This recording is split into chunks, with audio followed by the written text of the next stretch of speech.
नमस्कार मित्रांनो, मी आज इथे आपल्या एरियाचं नाव काय आहे? नगर नटराज सोसायटी. नटराज सोसायटी नागपूर इथे मी आलेलो आहे. माझं नाव अशोक फुलझेले आहे. इंडस विवा हेल्थ सायन्सेस नागपूर. मी एका ताईंच्या इथे आलेलो आहे. यांना बरेचसे प्रॉब्लेम होते, त्याच्याबद्दल त्यांचा जो अनुभव आहे ते आज तुमच्यासमोर शेअर करतील. सांगा ते. धन्यवाद सद्गुरू. मी मीनाक्षी खोबरागडे, सासरचं आडनाव ओके. आणि माझं हे औषध मला खूप लाभी ठरली, कारण की माझा हात आणि पायामध्ये तर काही इम्प्रूव्हमेंट नाही आहे, पण मला आतून ताजंतवानं वाटत आहे, खूप ताजंतवानं वाटत आहे. आणि हात दुखणं गेलं, पाय दुखणं, आणि हे तर भरपूर वर्षापासून आहे. हळूहळू हे पण जाईल. तुम्हाला काय झालं होतं ताई? मला पॅरालिसिस, माझा ॲक्सिडेंट झालेला होता. अच्छा. मला पॅरालिसिस झालेला होता.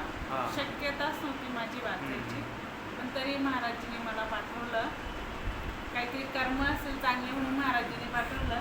आता हे पण होऊन जाणार, हे सगळं महाराजांच्या भरोशावर आहे. मी महाराज त्या माझ्या समोर म्हणून. पण ही औषध मला खूप लाभली ठरली. ही ही ही आता कितवी बॉटल आहे तुमची? ही 5वी-6वी बॉटल असेल. आता 3-4 महिने जास्त होऊन राहिले का? म्हणजे इम्प्रूव्हमेंट आता असं काय काय वाटत आहे तुमच्यामध्ये? इम्प्रूव्हमेंट म्हणजे हाताचं दुखणं गेलं, मानेचं दुखणं गेलं, हातापायाला मुंग्या वगैरे येत होत्या, त्या मुंद्र्या पण गेल्या.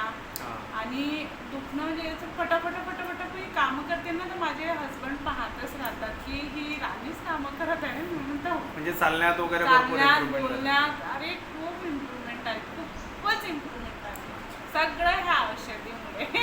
आणि औषध मला आयुष्यभर पण दिली ना कोणी, तरी घेतणारच आहे. अच्छा, याच्या मार्फत तुम्ही लोकांना काय मेसेज देणार? लोकांना म्हणते, सांगाल का घ्याल म्हणून? घ्या, तुम्ही घ्या, आठवणीने घ्या.